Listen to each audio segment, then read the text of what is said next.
I was rinsing the last dish in the sink, hot steam fogging up my glasses. For a doctor who had performed thousands of emergency surgeries, I thought nothing could be simpler than scrubbing a plate. Yet in that ordinary moment, my life was tossed into the trash like a used medical kit. Kevin, my only son, walked into the kitchen.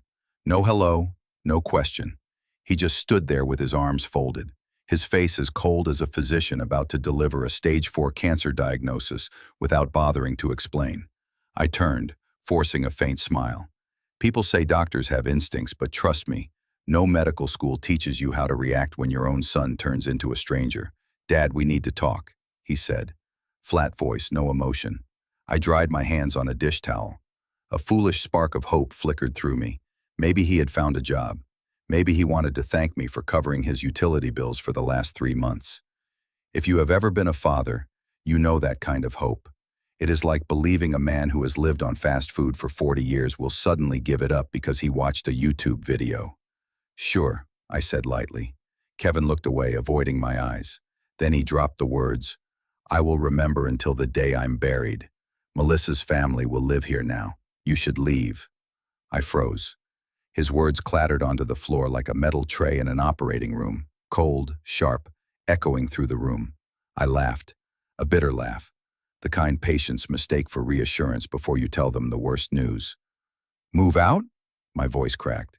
"Kevin, this is my house. I laid every brick after your mother passed. He cut me off with a shrug, his face calm as if I had only said the soup was too salty. "Not anymore. It makes more sense for them to be here. You'll figure something out." I stared at him, waiting for a smile, a quick "just kidding."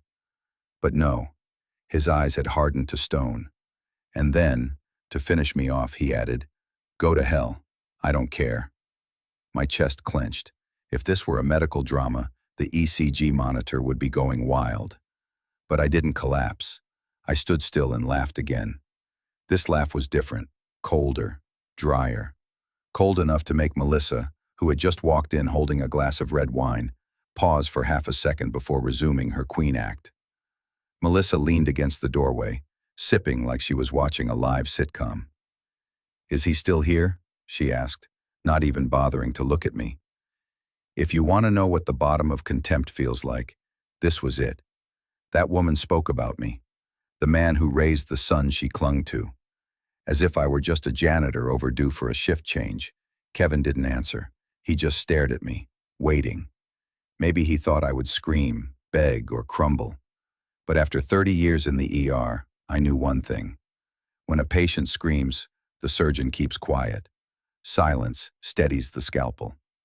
Melissa poured salt into the wound. "Don't make this harder than it needs to be." I nodded, my voice so soft. Whisper, "Fine, I'll leave." For a second, surprise flickered in Kevin's eyes. Maybe he thought I would explode like an oxygen tank catching fire. Instead, I smiled coldly. A smile sharp enough to make Melissa frown, as if she had just realized her expensive wine was counterfeit. I turned and climbed the stairs. Each step felt as heavy as a hospital pressing down on my back. I saw my wife, Helen, smiling from the photo on the wall. I saw Kevin as a child taking his first steps in that hallway. And now, here he was, handing the house to his wife's family like a Black Friday clearance item. But I didn't cry, not in front of them. A doctor never cries while the patient is still in the room. In the bedroom, I opened the closet and dragged out an old suitcase. The zipper stuck, stubborn as my own heart. I yanked it, the screech of metal like a fight against fate. I folded shirts, shoved them in. With every crease of fabric, I folded away a memory. I told myself, they think they won. Tomorrow, they'll learn the truth. And before I go on, let me pause for a second. If you're listening to this, tell me where you're watching from. Ohio? Texas? Maybe a tiny town where go to hell sounds like good morning. Don't be shy. I want to see a map of betrayed hearts light up in the comments. And remember, hit subscribe if you believe silence is sometimes the sharpest scalpel. I rolled the suitcase to the door and paused at the top of the stairs. Kevin and Melissa were still down there, like two judges handing out a death sentence. I smiled once more, small, cold, enough to unsettle them. Then I opened the door and stepped into the night. They thought I left with nothing, but in the pocket of my old white coat, next to my stethoscope, was a tiny USB drive. And that drive was the verdict they would face tomorrow. There is a truth about memory. It doesn't knock before it enters. It storms straight into your head when you least expect it. The night I dragged my suitcase out of the house, I wasn't just carrying clothes. I was pulling a freight train of memories, heavy and impossible for anyone else to lift. I remembered being 28, a resident in the emergency department. My hair was still black then, not streaked with gray. I worked 36-hour shifts, my eyes as red as the emergency lights. Yet after every shift, whether it was 2 in the morning or 4, I still drove home just to read Kevin a bedtime story. He was small, round-eyed, clutching his teddy bear while waiting for me. Many nights I read fairy tales with my eyes shut tight, nearly falling asleep mid-sentence. He would nudge me, "Dad, finish the story." I would snap awake, smile through the exhaustion, and keep going. You know, I once thought that was the greatest love of my life. Not medicine, not the lives I saved, but coming home, peeling off a blood-stained coat, and seeing my son smile. Later, when Helen, my wife, died of cancer, the house was so silent, I could hear the hollowness inside my chest. Helen was not just my wife. She was the private nurse of my soul. When she was gone, I did the only thing I knew. I poured every ounce of love and strength into Kevin. I worked longer shifts, picked up overtime, and covered weekends. The night shifts left my back aching, my hands calloused from endless gloves. But the extra money let me buy materials. On rare days off, I didn't sleep. I carried hammers and saws, built walls, and laid bricks. This house was not just a shelter. It was the one patient I knew would never abandon me mid-treatment. I patched its cracks, raised its frames, and set its bricks as if I were stitching wounds. Each time I watched the house rise from bare ground, I felt Helen close by, nodding. I told Kevin, "Someday, this house will keep you safe." He nodded, hugging me. Back then I believed it, but belief, it turned out, wasn't as strong as cement. Kevin grew up, went to school, and one day brought Melissa home. I didn't object. A doctor sees so much suffering. I only wanted my son to have someone by his side. At first, Melissa seemed sweet, smiling often, calling me Dad. I thought Helen would be glad to know her son had someone to care for him. But soon cracks appeared, not in the walls, but in this relationship. Melissa would toss out lines that stuck in my head. "This house should be ours," she said, laughing, twirling her hair. At first I thought it was a joke. Who says that in front of the owner? But she repeated it, at the dinner table, at small parties, even in front of Kevin. And Kevin, the boy who once called this Dad's house with pride, started to change his language. He said our house, our living room, and our backyard. Signs brighter than an MRI result, and I ignored them like a simple bruise. One day, I overheard Melissa on the phone. Her voice was low, but I caught it clearly. "Once it's ours, we can finally—" The rest disappeared when I walked in. She smiled, changed the subject. I didn't ask. I was a doctor, not a detective. But inside, worry crept in. I remembered Helen once told me, "Doug, you see illness everywhere, but never danger right in front of you." She was right. I could diagnose pneumonia, but I was blind to the sickness of the heart. At dinner, Melissa sat in the chair Helen once occupied. Kevin stayed silent, never objecting. Watching it felt like someone had replaced my blood with ice. Once, Melissa even handed me a real estate flyer, smiling sweetly.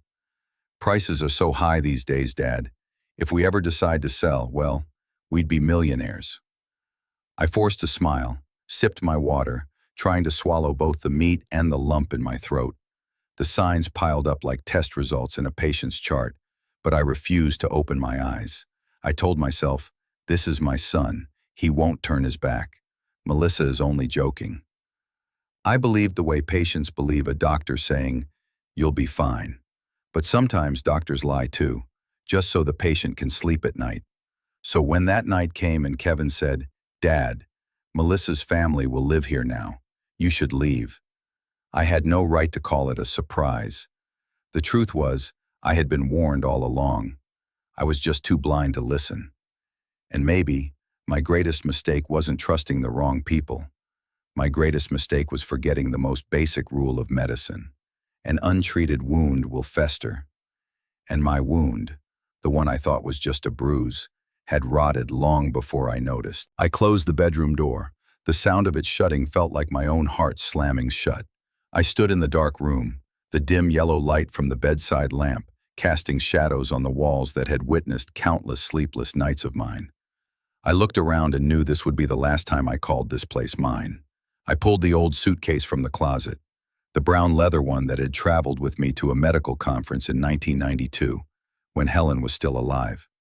The zipper stuck as if refusing to open, just like my heart refusing to let go. I yanked hard, the metallic screech slicing through the silence like a scalpel through flesh. And so, the process of packing away memories began. The first white coat I folded still bore a faint bloodstain at the cuff. Not mine. It was from a 17-year-old patient in the ER back in 1997. I had kept the coat as a reminder that not every case can be saved. Now I folded it tight, pressed it into the bottom of the suitcase, as if even I could no longer save myself. Next, I picked up our wedding photo.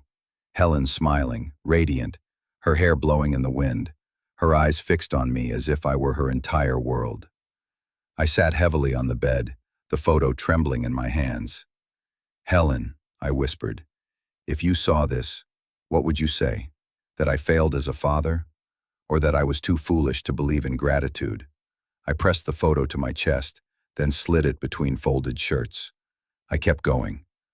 A tie I wore at Kevin's high school graduation, still carrying traces of old cologne. A medical notebook filled with scribbled notes from nights spent awake. Every object I touched reminded me of a life Kevin now treated as worthless. As I packed, I heard murmurs from the stairs. Kevin and Melissa stood there whispering, their eyes fixed upward like landlords watching a tenant prepare to leave. How ironic. I had spent my life as a doctor thinking the hardest goodbyes were when I told families their loved one hadn't made it. But the real heartbreak was when my own son delivered the death sentence to our relationship.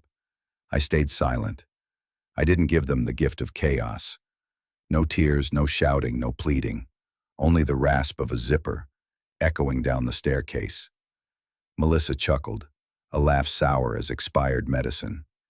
Kevin stood still, arms crossed, like a guard watching a psychiatric patient he expected to snap at any second. I dragged the suitcase down the stairs, each step heavy, as if I were hauling my own body to the morgue.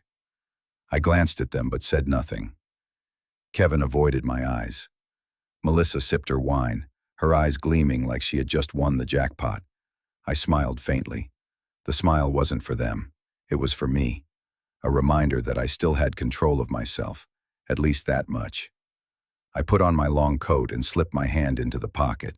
My fingers brushed against a folded note, scribbled with Harold's phone number. Harold, my closest friend, is a lawyer. He always told me, "Doug, you treat wounds with the law." I had kept his number in my pocket for months, as if my heart already knew this day would come. I opened the front door. The night wind cut sharply, stinging my nose. I stepped out, the suitcase rolling over gravel.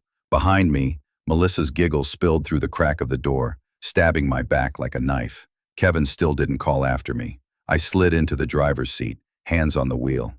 They trembled, not from the cold, but from the flood of memories crashing down. I looked up at the second-floor window, Kevin's room when he was a child. I remembered him waving from there every night I came home from a shift. The light was on now, glowing gold, but no one waved. I exhaled, bowed my head, then leaned back. In that moment, I could have cried. Instead, I laughed, a short, dry laugh, because I realized something. They thought they had won. They thought I was the patient whose heart had stopped, but I was a doctor. I knew the difference, and my heart was still beating. My eyes flashed cold steel.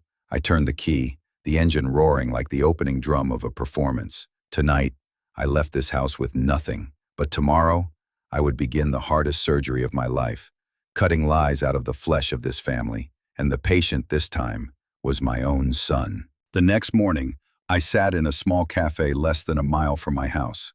There was nothing special about it. Worn wooden tables, coffee bitter as coal, and an old radio sputtering country songs. I chose it because from the window, I could still see the roof of my house. The only difference was that today, the light in that house no longer belonged to me. Inside, Melissa was busy as if preparing for a coronation. Word had it she invited her parents over, laid out a little feast with wine and barbecue. The sofa where I once held Kevin during fevers had become the throne of the suburban real estate queen. I could picture it so clearly that it was almost visible. Melissa, red wine in hand, tells her parents, "We finally have our home." That word "our" was a needle stabbing straight into my heart, but this time, I didn't bleed. I sat still, swirling the cup in my hand, letting the bitterness spread across my tongue. Then came the knock at the door. Not the polite tap of a neighbor, but a firm, decisive knock, the kind that tells you the law is standing outside, not a tea invitation. Melissa's father opened the door. A striped shirt stretched over his belly, his face flushed from beer. When he saw the man standing there, Harold, my friend, my lawyer in a gray suit with a polished leather briefcase, his brow furrowed. "Can I help you?" he asked, voice full of confidence. Harold didn't waste words. He held out a folder, his voice even and cold. "I'm here to deliver an official notice. This property is legally owned by the Hale family trust. You are trespassing. You have 72 hours to vacate." I wish I had a camera to capture Melissa's face in that moment, from smug to scowling, then breaking into a sharp laugh. "That's ridiculous," she said, chin raised. "My husband is the heir. We have our lawyer. You'll be hearing from him." Harold only nodded, unblinking. "That's your right, but the deed was transferred 6 months ago. Douglas Hale no longer holds individual ownership. The trust does, and I represent that trust. Consider this your first and only warning." Kevin stood in the back, pale as a patient hemorrhaging out on the table. The son who told me to go to hell the night before was now silent, his hands trembling. I could imagine his heartbeat spiking like an ER monitor. Melissa forced a smile, poured more wine, her voice shrill. "We'll fight this. You can't just kick us out." Harold answered calmly, "Ma'am, the law already did. You're just slow to catch up." I sat in the cafe, watching from afar, and let out a quiet laugh. I sipped the bitter coffee and whispered, "Diagnosis, acute shock, treatment, 72 hours to vacate." A group of students in the cafe turned toward me, maybe wondering why the old doctor was talking to himself. I didn't bother explaining. They had no idea I had just prescribed my own son a dose of reality check. In the pocket of my old white coat, I felt the small USB drive. Had signed with Harold 6 months earlier. I remembered sitting in his office under harsh fluorescent light, my hand trembling around the Mont Blanc pen. Harold had asked, "Are you sure, Doug? This is a big decision."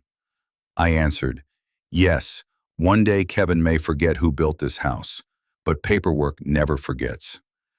Now the USB rested in my pocket like a second heartbeat, small but powerful enough to bring Melissa's little empire crashing down. I looked toward the house. The curtains twitched, maybe someone yanking them shut. I pictured Melissa pacing, calling her imaginary lawyer, trying to keep her smirk in front of her parents. I saw Kevin slumped on the couch, head hanging low, and I realized this was the first incision in my family's surgery. The cut had been made, the bleeding had begun, and they didn't yet know how long this operation would last. My phone buzzed, a text from Harold. "Delivery completed. The 72-hour countdown starts now."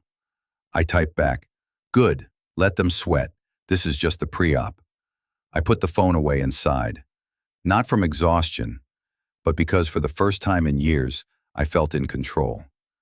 I had thought I lost everything when I walked out last night, but this morning, sitting in a cheap cafe, I understood. I hadn't lost a thing. I had only shifted the battle from emotion to law, and in that arena, I was not the loser. The coffee on the table had gone cold, but I took one last sip.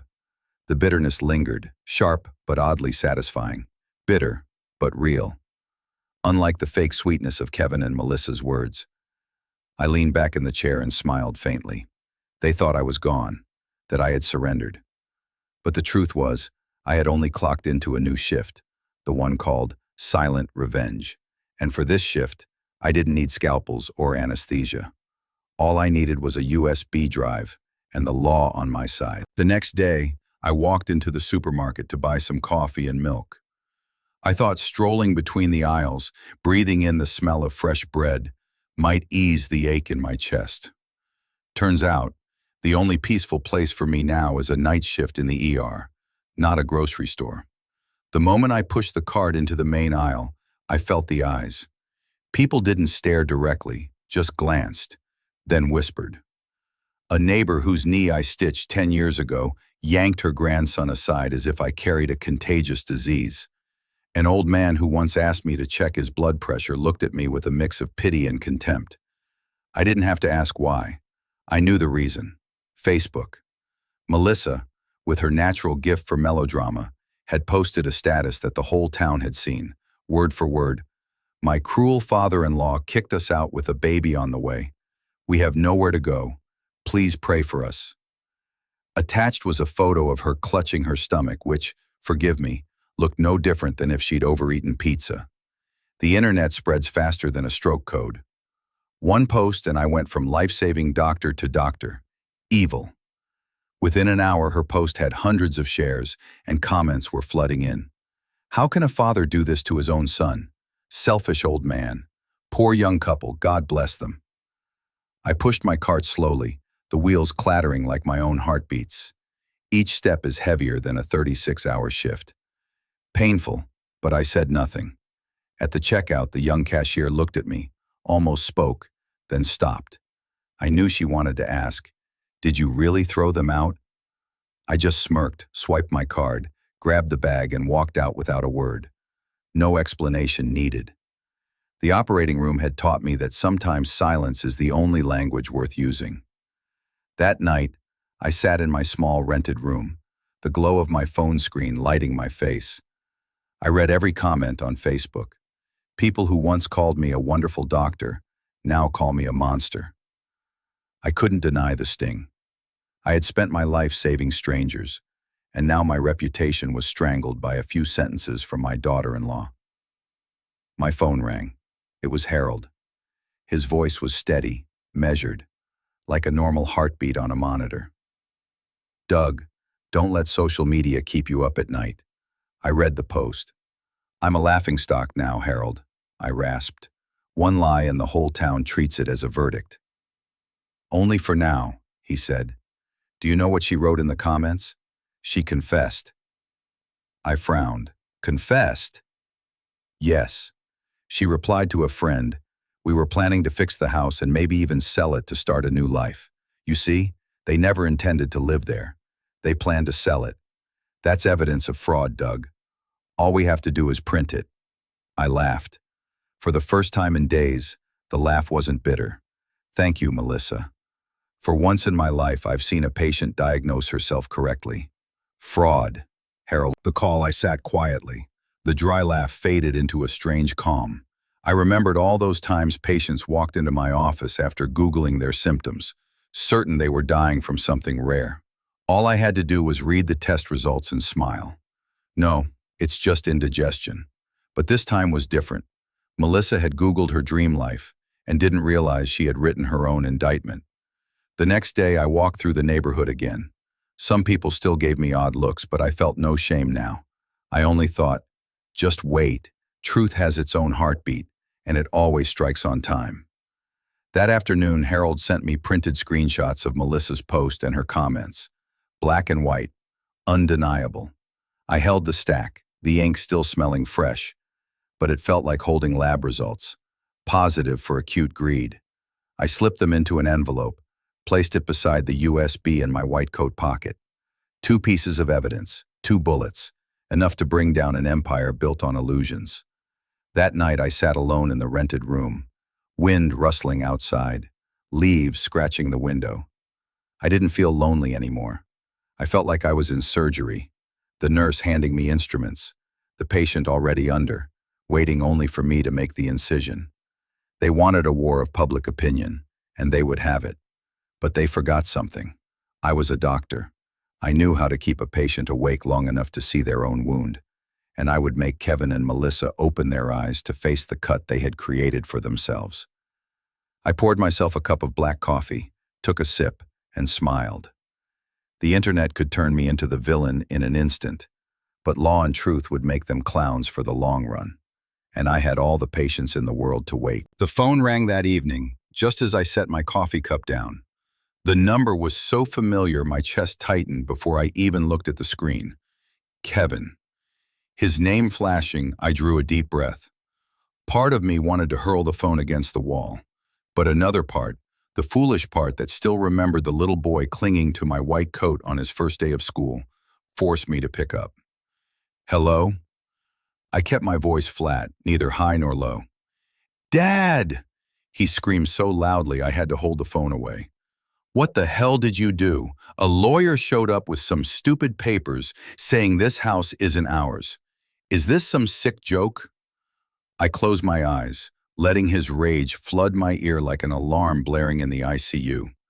When he finally stopped to breathe, I spoke. No, Kevin, this isn't a joke. It's the law, and the law doesn't care if you're angry. He panted, then his tone dropped, sharper, darker. You did this. You went behind my back and took my house away from me.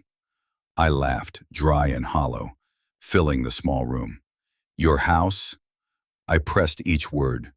Kevin, that house was built on my 36-hour shifts, on my bloodied hands, and the sleep I gave up. You dare call it your house? Don't twist it, he shouted. It's ours now. Melissa and I planned our future there. You ruined everything. You owe me. I'm your son. I paused, then spoke slowly, coldly, like a doctor delivering a cancer diagnosis. I owe you nothing. You made your choice when you told me to get out. Remember? Go to hell. I don't care. Those words still ring in my ears. He froze for a beat, then came back spitting venom. I only said that because you pushed me. You always thought you were better than me, just because you're some big-shot doctor. I cut him off. Number. I never thought I was better. I only thought you understood the value of what I built. Turns out, I was wrong. You're like a patient who refuses treatment, then blames the doctor when the disease gets worse. You did this. You live with it. Silence stretched. I heard his breathing, heavy, uneven. For a second, I thought maybe he would soften. I even dared hope the boy I once knew was still in there somewhere. But then his voice came back, sharper than ever. You don't get it. Melissa and I were a family now. You're just old. In the way. I swallowed the lump in my throat. My eyes drifted to the USB on the table, small but as heavy as my heart. I lowered my voice, steady but weighted with pain. Kevin, you didn't just throw me out of the house. You threw yourself out of my heart. He gave a brittle laugh. Oh, spare me the drama. I stared out the window. Darkness. Rain falling in thin sheets. The streetlight was casting my shadow across the wall. And I whispered, almost as if to an invisible audience. My greatest loss isn't the house. Left is this man who sides with a greedy woman and treats his father like trash. Kevin couldn't hear those words, but I knew the audience could. I wanted them to understand this was more than property. This was a heart being torn apart. Fine, Kevin yelled, his voice cracking with rage. You want a war? You've got one. I laughed, short, cold, echoing through the room. Kid, I said with biting sarcasm, you just declared war on the wrong doctor. I hung up before he could answer. Outside, the rain thickened, pounding the roof. I sank into my chair, my hand resting on the USB, my eyes fixed on the shadow across the wall. In that flickering light, I saw a man no longer a victim. A doctor is about to begin the hardest operation of his life, the surgery called justice. That morning, Harold met me in his downtown office.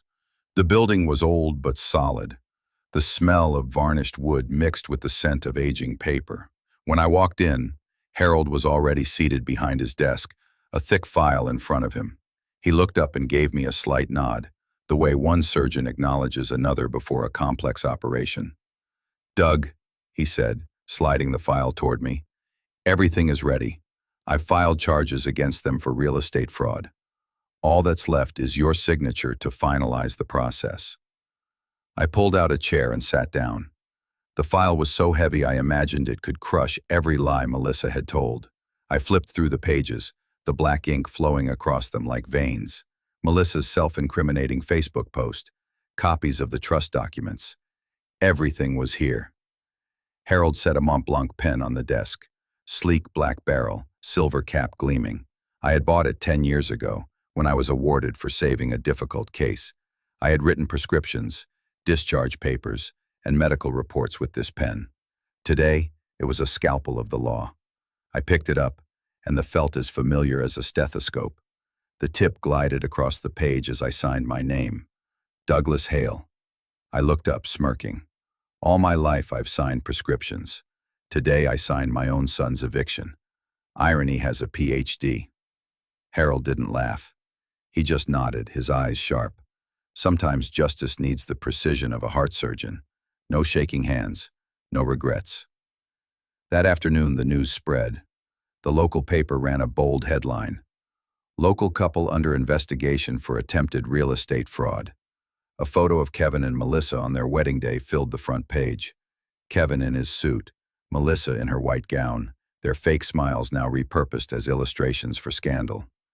I was at my usual cafe, steam rising from my cup, when I heard the whispers. "That young wife. I knew she couldn't be trusted," one old woman whispered. "And the son? How stupid can he be to listen to her?" another replied. I sipped my coffee, raised an eyebrow. Yesterday I was Dr. Evil. Today I was a witness to public stupidity. Across town, Melissa was unraveling. I knew because Harold called to describe the scene as his colleague served the summons. She cried, then screamed it was all a conspiracy, Harold reported, his tone as steady as if reading a chart. Kevin just sat on the couch, head in his hands. My phone buzzed. Kevin again. I stared at the screen for a moment before answering. "Dad." His voice trembled. Nothing like the shouting from the night before. "Is this true? Are we under investigation?" I let silence hang, giving his own frantic heartbeat time to echo in the void. Then I spoke, cold as a scalpel. "Yes, that's what happens when you try to sell what doesn't belong to you." "Dad, please, this could ruin us," he gasped. Can't you stop this?" I drew a slow breath, my hand brushing the Mont Blanc. "Said to me last night, 'Go to hell. I don't care. You made your choice. And now the consequences have chosen you.'" He went silent. Behind him I could hear Melissa sobbing, doors slamming, her parents probably in chaos. "Please," he whispered. "I'm your son." I closed my eyes, the sharp ache in my chest flaring, but my voice did not waver. "Being my son doesn't give you the right to steal from me. The law doesn't care about bloodlines, Kevin. Neither do I. Not anymore." I hung up, set the phone on the table. I sat quietly, watching the steam rise from my cup. The fog blurred everything, but not the faint smile on my lips. Outside, the story spread like wildfire.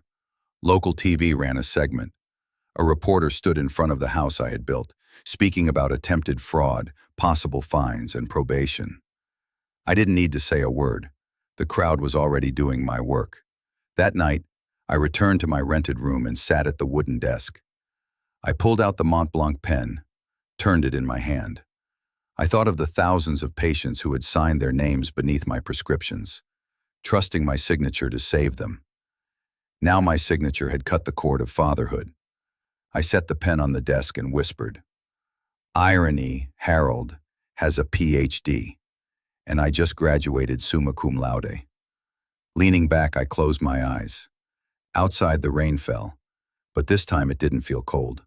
I felt silence, the kind that no longer meant despair, but power. The phone buzzed on Monday morning, just as I poured a fresh pot of coffee. The smell was sharp, burning my nose more than disinfectant smoke in an operating room. I glanced at the screen. A text from Kevin, only 7 words. "I'm sorry, Dad. I messed up everything. I sat down on the old wooden chair in my tiny rented room, my eyes locked on those words. Part of me wanted to call him right away, ask if he even understood what he had done. But another part, the part scarred by every cut he had left in my heart, just smirked. A doctor reading a positive result for stage 4 cancer doesn't ask when the disease started.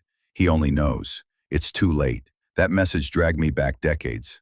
I saw 4-year-old Kevin running in the yard, scraping his knee and crying. I scooped him up, blew gently on the cut, and pressed on a superhero bandage. "All better," I said.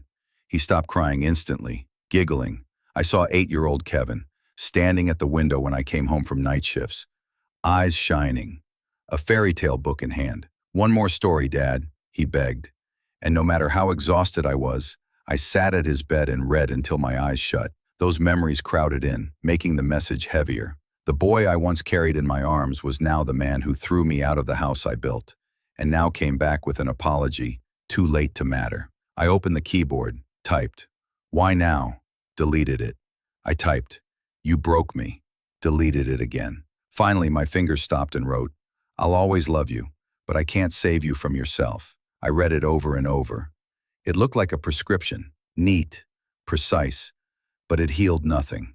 I laughed, dry and bitter. That wasn't a prescription. That was a death certificate for fatherhood. I hit send.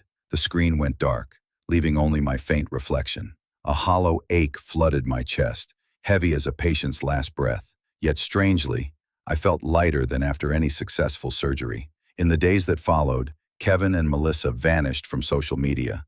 No more smiling photos, only silence. First, their friends disappeared. The guys who once clinked glasses with Kevin in my backyard stopped writing, "Cheers, buddy." Melissa's girlfriends, who showered her pictures with hearts, fell quiet. The internet is quick to build statues, quicker to drag them into the mud. I heard Melissa went shopping alone, head down, dodging familiar eyes. They called her the homeless home seller. A cruel nickname, but fair. Her family fared no better. The parents who once raised glasses in my living room now shuttered their house, unwilling to face neighbors. Siblings stopped posting family outings, leaving her to sink. I didn't gloat. I only saw justice. The woman who once sipped wine in front of me sneering, "Don't make this harder than it needs to be," had finally learned life is hard enough on its own. Kevin disappeared too.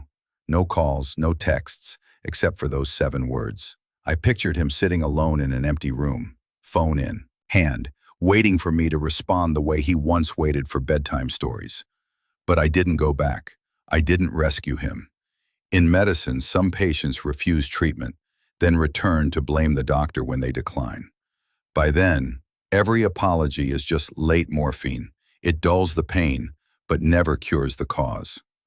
One evening I had coffee with Harold. He asked, "Doug, do you think you'll ever forgive Kevin?" I looked at him and smirked. "Harold, you know this. In surgery, some tumors have to be cut out. Not because you want to, but because keeping them kills the body. To me, Kevin, the son I once had, died the night he told me, 'Go to hell.' The man left behind is nothing but a tumor wearing my son's name." Harold sighed, put a hand on my shoulder. "Harsh, but true. And sometimes that's the only way to survive." I nodded, eyes drifting. Out of the cafe window, I saw a father and son across the street. The father sliced pizza, handing a piece to the boy. The boy laughed, cheese sticking to his mouth. I saw myself and Kevin long ago in that picture. My chest tightened, but I didn't look away. I let the pain pass through me, the way a needle passes through skin, sharp but necessary. A week later, another text came from Kevin. Not an apology this time, just a short line. "Do you hate me?" I stared at the screen, my chest heavy. I didn't answer, because the truth is, I don't hate him. I just don't feel anymore. Between love and hate lies a blank space called emptiness. That's where I live now. That night I sat at my desk. The USB and Mont Blanc pen lay in front of me, silent symbols of the battle I had fought. A war won, not with scalpels, but with signatures and evidence. I touched the USB and whispered, "Thank you. You didn't save me from patience. You saved me from my own son." Outside, the ocean roared steadily. Life moves on, and so do I. I don't need Melissa. I don't need Kevin. I don't need the approval of neighbors or the pity of strangers online. I need peace, and I found it after cutting away what had rotted. I sipped the last of my coffee, the bitterness spreading through my mouth. Then I laughed, dry, echoing through the small room. Sometimes the best surgery is amputation, and I knew I had just completed the hardest operation of my life. Not in the OR, but in my heart. 6 months had passed since the night I walked out of the house I had built with my own hands, carrying an old suitcase and a torn heart. Now I live in Charleston, South Carolina. This coastal city isn't as loud as New York or as polished as Los Angeles, but it has the one thing I need most: peace. Every morning, the sound of waves outside my window beats steady like a slow heart, reminding me I'm still alive. My new apartment is small, bright, and enough for a 58-year-old man starting over. I've learned to savor the simple things: the smell of warm bread from the corner bakery, church bells ringing on Sunday mornings, and salt wind drifting through the curtains. I'm no longer the ER doctor racing seconds against death. Now I work at a small community clinic, treating laborers who never thought they'd have a doctor call their name. They call me Dr. Hale. And I've realized there are still places where I am valued. Outside the clinic, I teach at the local medical school. Young students with shaky hands and fresh eyes crowd around me, scribbling every word. When they ask, "Doctor, Hale, could you explain that again?" my eyes light up. I once thought I had lost everything. But really, I just changed roles, from a father cast out of his house to a teacher held in respect. In my office desk, there's a small drawer I always keep locked. Inside is not medicine or medical records, only a single USB drive. On it sits the trust agreement, the legal evidence, the story that severed me from my only son. I don't open it. I don't need to. I leave it there like a scar across a patient's chest after open heart surgery. No one wants to see it again, but it stays to remind you that you survived. I call it the record of a failed family operation. Some mornings, locking that drawer, I laugh. I think of Kevin. I used to believe the worst Christmas gift a family could give was a pair of thin socks with worn heels. Turns out, the worst gift is your son looking you in the eye and saying, "Go to hell," in the same kitchen where you once made him soup. I smirk and murmur, "Thanks, Kevin. I put it to good use." Charleston has given me rebirth. I walk the beach at dusk, watch children play in the sand, and sometimes an old memory flickers. I no longer feel bitter. I only see one truth. Fatherhood, if held by one side alone, is like a patient refusing treatment. No matter how skilled the doctor, you can't save them. Melissa disappeared from my life faster than any Facebook post could spread. I heard whispers that she lost her friends and her family stopped showing her off. Kevin. No more texts, no more calls. That late apology was the final line in our chart. I don't hate him, and I don't forgive him. I simply accept. Once in class, a student asked me, "Dr. Hale, what's the hardest surgery you've ever done?" They expected me to tell of a complex heart surgery or a blood-soaked trauma case. Isn't in the OR. Sometimes, the best surgery is amputation. The class laughed, thinking it was a joke, but I knew I had just told the truth. Now I want to say this to you, the one listening somewhere out there. If your own family has ever turned its back on you, if you've ever heard words that cracked your heart, leave a comment and tell me where you're watching from. Florida, New York, maybe a small town in Kansas. I want to see a map of people who endured, but still stand, who were buried, but rose again, like me. And if you believe silence, paired with one precise legal strike, is the highest form of revenge, hit subscribe and ring the bell. This is where you'll witness the side effects of silent revenge, equal parts bitter and sharp. I lift my cup of hot coffee, gaze at the endless blue ocean, the wind tugging at my graying hair. The waves don't care if I'm father or son, loser or winner. The waves only beat steadily, reminding me, if you're breathing, you're alive. And I, Dr. Douglas Hale, I am still here, still breathing, still telling my story.